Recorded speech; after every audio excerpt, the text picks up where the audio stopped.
Hello और नमस्ते बच्चों। कैसे हो आप लोग? आई होप आप अच्छा होगे और अच्छा कर रहे होगे। चलो, आज का हमारा जो टॉपिक है, मस्ट अवेटेड टॉपिक था। आज हम बात करेंगे एम्स गोरखपुर में एमएलटी सेक्शन के सेफ स्कोर सेफ स्कोर की या एक्सपेक्टेड कट ऑफ। ठीक है, एक्सपेक्टेड कट ऑफ या सेफ स्कोर की बात करने वाले हैं। ठीक है। तो अगेन ये जो टोटल कट ऑफ है या एसएटी स्कोर है, वो जो मैं बता रहा हूँ वो मुझे मिले रिसोर्सेज और मेरे कुछ अनुभव के आधार पे मैं आपको बता पा रहा हूँ। ठीक है, तो ये हो सकता है आपका और मेरे सोच में कुछ वेरी कर सकता है, लेकिन सिमिलरली जब भी एम्स का इसको कट ऑफ रिलीज होगा तो लगभग इसी के आसपास होने वाला है, ये भी मुझे श्योरिटी है। तो बिना देर किए शुरू करते हैं। सबसे पहले, जैसे हम पहले जानते हैं, कट ऑफ जानने से पहले हमको क्या क्या चीज़ें जाननी है। पहले तो हमको जाननी है भाई, एग्जाम का डिफिकल्टी डिफिकल्टी लेवल लेवल। तो आप मुझे बताओगे कि हमारा एग्जाम का डिफिकल्टी लेवल कैसा था। मैं बोलूँगा मैं बोलूँगा क्या था? मॉडरेट था। मॉडरेट था। इसमें दो सेक्शन की अलग अलग बात करेंगे। नॉन टेक्निकल पार्ट था, नॉन टेक्निकल पार्ट और टेक्निकल पार्ट। टेक्निकल पार्ट जो है उसको हम इजी टू मॉडरेट बोल सकते हैं, इजी टू मॉडरेट।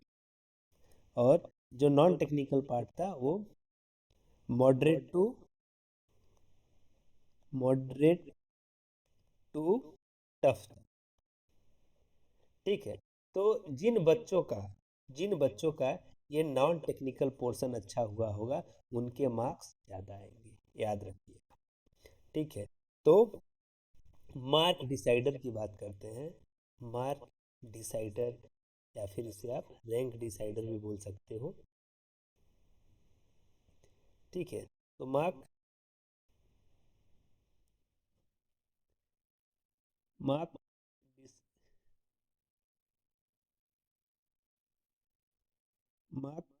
डिसाइडर की बात करेंगे। ठीक है। तो बेसिकली क्या होने वाला है मार्क डिसाइडर? वो आपका नॉन टेक्निकल पार्ट होगा। नॉन टेक्निकल पार्ट में आपने अगर जो रीजनिंग अच्छा की है तो काफ़ी अच्छा आपका चीज़ें गए होंगे, आपके एग्ज़ाम भी अच्छा जाएगा। करंट अफेयर से भी कुछ क्वेश्चंस थे, वो भी आपने किया है। करंट अफेयर से भी क्वेश्चन थे। ठीक है, वो भी आपने किया, तो बहुत ही अच्छी बात है। कुछ डायरेक्शन बेस्ड क्वेश्चन थे। ठीक है, वो भी आपने किया है। ये तीनों पार्ट कवर किया आपने। और कुछ था हमारा अल्फ़ाबेटिकल ऑर्डर के आधार पे, अल्फ़ाबेटिकल अरेंजमेंट के आधार पे कुछ क्वेश्चन थे। तो ये सेक्शंस अगर जो आपने अच्छा किया होगा तो डेफिनेटली आपका ये मार्क डिसाइडर साबित हो सकता है। यहाँ से आप सिलेक्शन लेना आपके लिए इजी हो सकता है। तो याद रखिएगा, नॉन टेक्निकल पार्ट हमेशा, जितने भी एमएलटी के बच्चे हैं उनको नॉन टेक्निकल पार्ट में ही प्रॉब्लम होती है।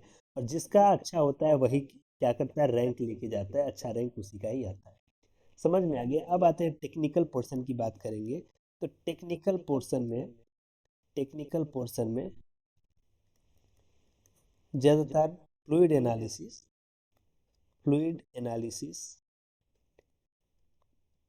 ठीक है।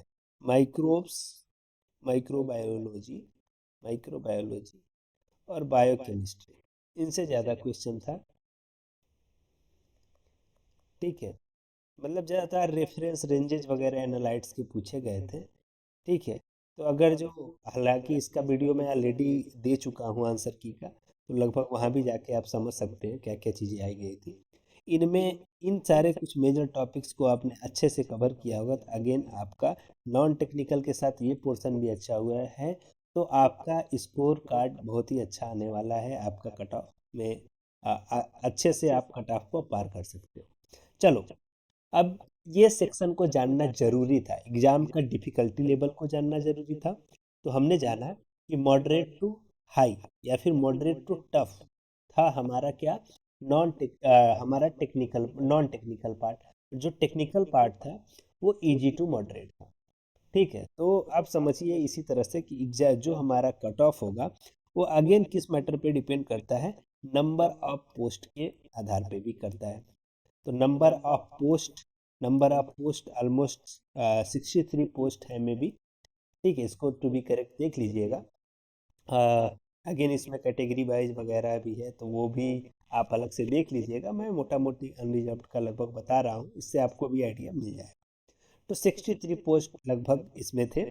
तो अगेन 63 पोस्ट के साथ साथ आपको समझ में आया कि पोस्ट थोड़े कम है, पोस्ट क्या है, थोड़े डिक्रीजिंग है। लेकिन अब जानना है आपके अप्लीकेंट, नंबर ऑफ अप्लीकेंट का भी मैटर करता है कट ऑफ को बढ़ाने या घटाने में, अकॉर्डिंग टू द पोस्ट। तो अप्लीकेंट भी काफ़ी क्या थे, ज़्यादा थे, यूज इन नंबर थे, ठीक है, यूज इन नंबर थे। मैं एक दो सेंटर पे देखा था, उस सेंटर पे ऑलमोस्ट 200 लगभग बच्चे, 200 स्टूडेंट्स तो आए ही। तो ऐसे अगर जो 200 स्टूडेंट थे, अगर जो ऐसे आपको 40 सेंटर्स भी मिले हों 200 स्टूडेंट के हिसाब से भी, ठीक है, 40 सेंटर्स भी हैं, तो 8000 लगभग लोगों ने एग्ज़ाम दिया था, 8000 स्टूडेंट्स ने। अगेन यह मैं बहुत ही कम मार्जिनल एरर लेके चल रहा हूँ, तो 8000 स्टूडेंट पे 63 पोस्ट की बात हो रही है। तो आप इसी से लगा लीजिए कि आपका कट ऑफ रेंज किस तरह से जा सकता है।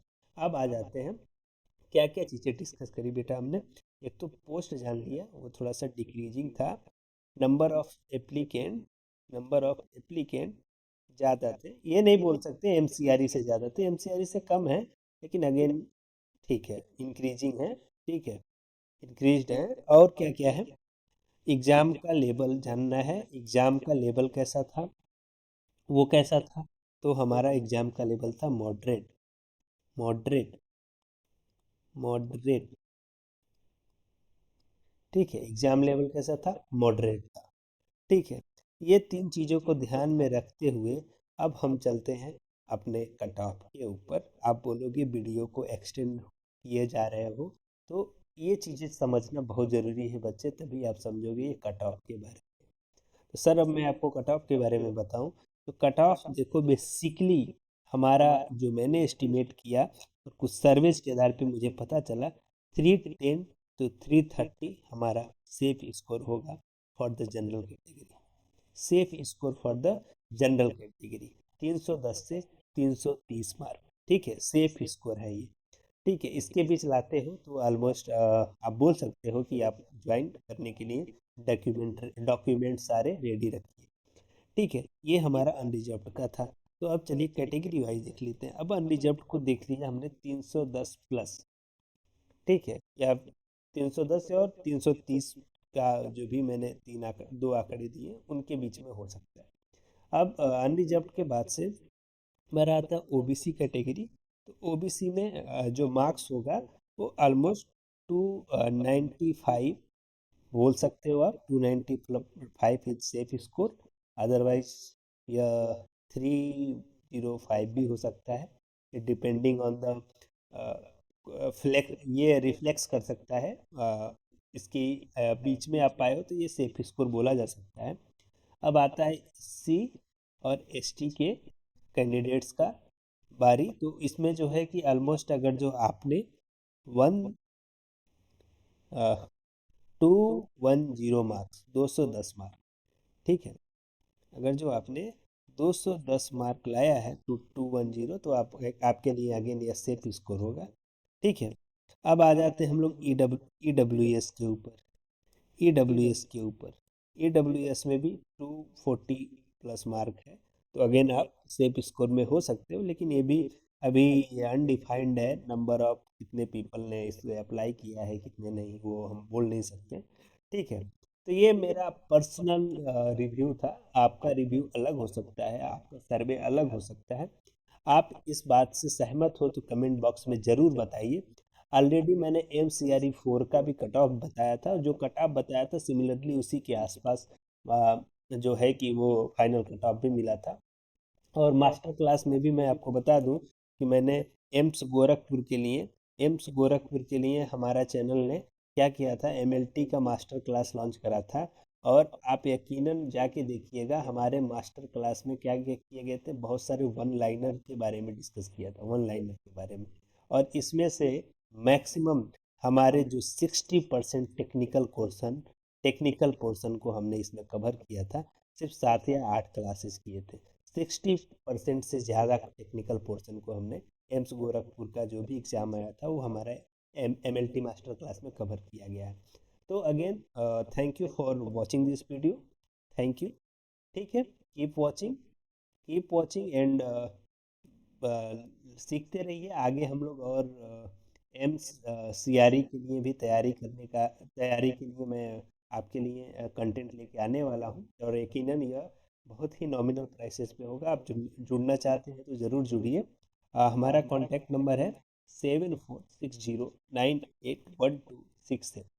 ठीक है, इस पे आप व्हाट्सअप भी कर सकते हो, कोई क्वेरी है तो आपकी। और आप फ़ोन भी कर सकते हो। ठीक है, तो ऐसे आप मुझसे कांटेक्ट करके आप बैचेज में ज्वाइन भी कर सकते हैं। क्वेरी है कुछ तो आप उसे भी साझा कर सकते हैं। तो तब तक के लिए धन्यवाद। मिलते हैं आपसे फिर नेक्स्ट सेशन में। बाय बाय दोस्तों।